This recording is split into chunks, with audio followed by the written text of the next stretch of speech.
I'm Sophie D'Souza and welcome to my channel, Sophie Stained Glass.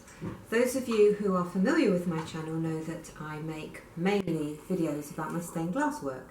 But sometimes if I'm doing a project around my house that I think might be of interest, I'll make a video about that. So this is just an introduction to my next series of videos, which is all about how I made these tiles for this Moroccan arch.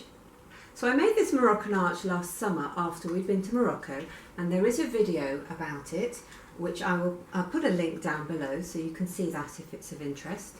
But I made them from polymer clay, and there was a whole lot of experimenting I had to do to come up with how I was going to finish them so that they would look like ceramic, and I was very pleased with the results. And so I hope you will enjoy this series of videos and that you'll find something useful from them. Please like, comment and subscribe.